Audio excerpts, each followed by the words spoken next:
OK. Bienvenue à la première petite séquence vidéo sur la création d'une communauté. Je vous conseille fortement de prendre un bon café fort donc, afin de ne pas trop vous endormir.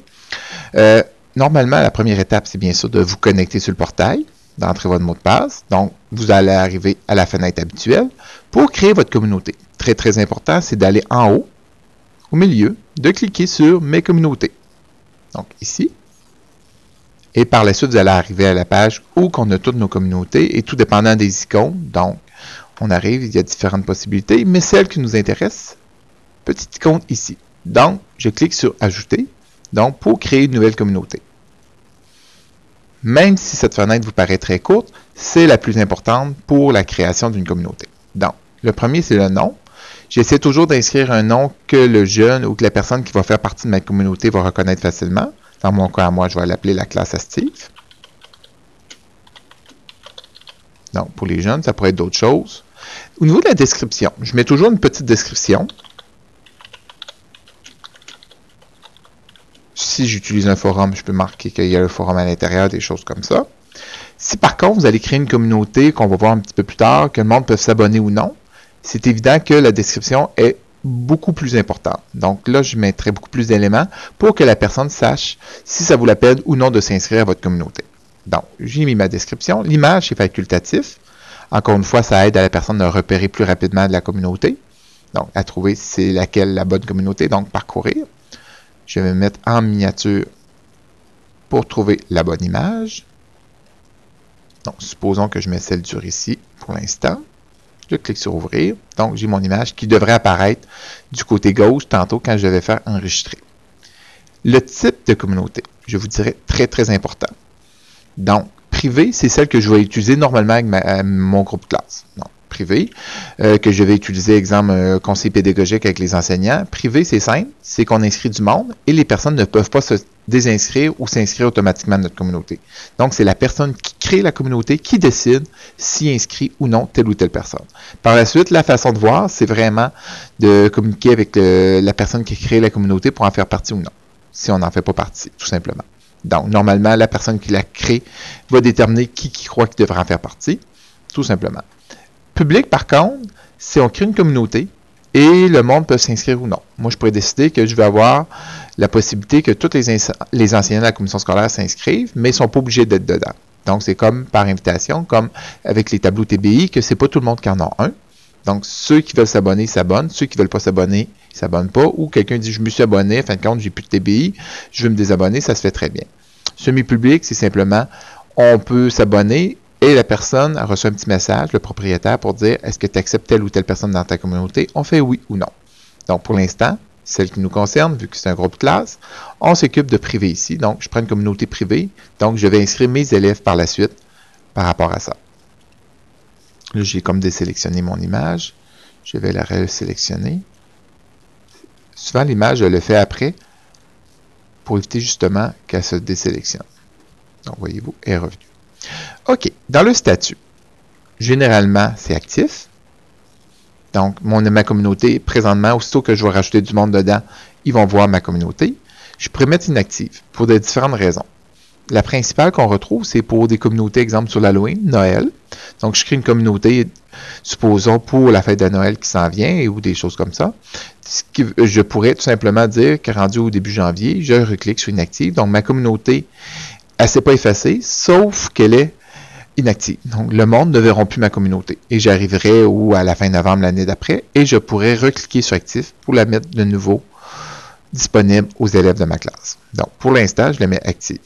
Et caché, c'est simplement que ma communauté n'est pas vue, mais je peux quand même envoyer de l'information, donc des communiqués, mettre des dates au calendrier ou des choses comme ça. Donc, encore une fois, celle qu'on va utiliser aujourd'hui, c'est vraiment actif ici. Création de page maintenant. Je peux choisir, normalement, vous allez voir que pour vous, pour la première communauté, vous allez choisir à partir du modèle et vous allez prendre classe et école. Supposons qu'on arrive l'année prochaine. Vous voulez faire une nouvelle communauté, mais à partir d'une base qui existe déjà. Donc, vous pourriez dire à partir de la communauté ici. Et vous auriez choisi une communauté, un modèle de communauté. Donc, au lieu de repartir à zéro et de redire je veux tel forum, telle chose dedans, donc je pourrais choisir mon modèle que j'ai fait l'année passée. Et pour les plus expérimentés, on peut partir avec des pages complètement vides et on pourrait la monter à partir des pages. On irait mettre qu'est-ce qu'on veut à l'intérieur. Donc, pour cette fois-ci, on prend vraiment à partir du modèle classe et école. Le rôle par défaut, c'est à titre indicatif pour l'instant. Vous pouvez simplement choisir, vous allez dire lecteur, le jeune ou la personne qui va faire partie de votre communauté ne pourra absolument rien faire d'autre que d'aller voir l'information. Donc, il ne pourra pas mettre de commentaires dans le forum, il ne pourra pas mettre des fichiers de complémentaires, il ne pourra pas corriger les fichiers que vous avez mis par rapport à ça. Si je prends auteur sans modération, la personne peut mettre des fichiers, des choses comme ça sans aucun problème. Donc, normalement, avec les élèves, on va beaucoup utiliser auteur sans modération, à moins qu'on connaisse notre groupe, qui ont dit, ah, il y en a plusieurs qui vont mettre des choses qu'on ne veut pas vraiment, ou des niaiseries sur le forum, ou des choses comme ça. On pourrait venir avec modération. Donc, avec modération, c'est simple. On reçoit un petit message qui dit, Mathieu veut déposer un tel fichier, est-ce que vous acceptez oui ou non? Tandis qu'ici, Mathieu va déposer son fichier sans avoir la permission de l'enseignant. Donc, des choses comme ça. Et finalement, on pourrait avoir aussi propriétaire délégué, qui a sensiblement les mêmes droits que le propriétaire. Donc, avec les élèves, souvent, on va prendre auteur sans modération ou auteur avec modération. Généralement, au niveau de l'espace 10 maximum, vous avez le droit à 50 MB. Par contre, si vous avez besoin de plus, vous pouvez communiquer avec moi pour avoir jusqu'à 200 MB de disponible. Sinon, je pourrais toujours envoyer un petit courriel à la personne qui s'occupe du portail à la commission scolaire pour vous faire augmenter selon les besoins que vous avez. Donc, pour l'instant, c'est 50 MB. Je vous conseille fortement de cliquer sur Publication web. Ça va vous permettre de créer une petite page d'accueil personnalisée. Ça va vous permettre aussi de mettre des documents d'élèves dans un dossier et que là, qui pourra être disponible pour les parents, qui pourra être disponible pour tout le monde. Afficher les interventions dans le module Quoi de neuf. Si vous voulez que le monde soit averti en ouvrant le portail, qu'il y a eu un document, qu'il y a eu un nouveau commentaire sur le forum, des choses comme ça. Donc, normalement, on peut cliquer ici. Permettre la sauvegarde des préférences. Pour l'instant, je vous conseille fortement de cliquer dessus. Donc, pour agrandir, rapetisser vos fenêtres et que vous pourrez les enregistrer. Et à la fin, une fois que la communauté est créée, on va revenir, recliquer dessus pour l'enlever pour pas que les intervenants, donc les membres de la communauté, puissent modifier des choses à l'intérieur. Donc, pour l'instant, je fais comme ça ici. On laisse ces deux-là. Donc, je vais revenir plus tard avec clavardage cyberclass, quand ça va être actif. Mais pour l'instant, on laisse les deux inactifs. Et je clique sur Enregistrer. J'ai mon image qui est apparue ici, donc tout est parfait. Donc, ces choses-là. Et je peux tout simplement fermer ma communauté. Ou revenir ici. Donc, je reviens à ma base de ma communauté. Donc, je retrouve ma communauté qui est créée, qui s'appelle Classe Active. Normalement, je devrais retrouver dans ma liste de communautés, je retrouve la classe Active. Je me suis rendu compte que j'ai fait une faute ici. Et j'aimerais aussi peut-être modifier l'image. Donc, je revois les icônes. Possible.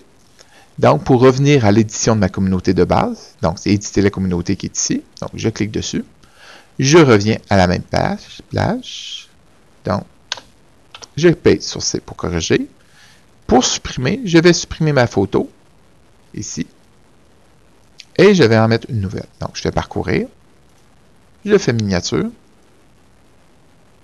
Et je choisis ma nouvelle photo, supposons celle-là ici. Je fais ouvrir. Je fais enregistrer. Je vois ma nouvelle image, je refais la classe Active.